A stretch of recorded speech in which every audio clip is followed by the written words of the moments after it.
بسم الله الرحمن الرحيم. وعباد الرحمن الذين يمشون على الأرض هونا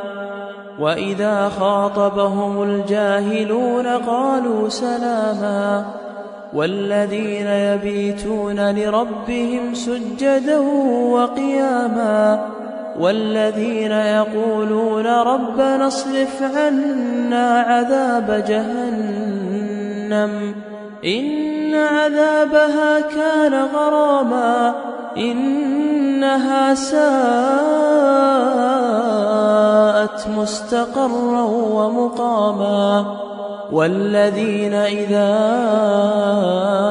أنفقوا لم يسرفوا ولم يقتروا وكان بين ذلك قواما والذين لا يدعون مع الله إلها آخر ولا يقتلون النفس التي حرم الله إلا بالحق ولا يزنون ومن يفعل ذلك يلقى ثاما يضاعف له العذاب يوم القيامة ويخلد فيه مهانا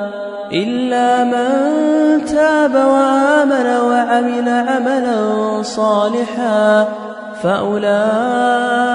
يبدل الله سيئاتهم حسنات وكان الله غفورا رحيما ومن تاب وعمل صالحا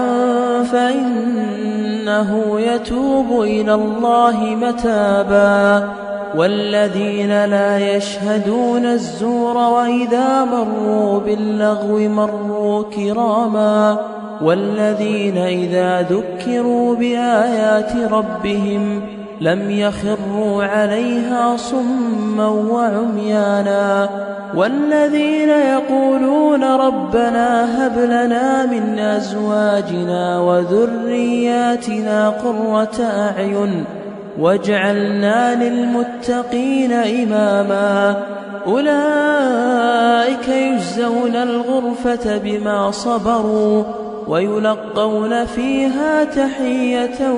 وسلاما خالدين فيها حسنت مستقرا ومقاما قل ما يعبأ بكم ربي لولا دعاؤكم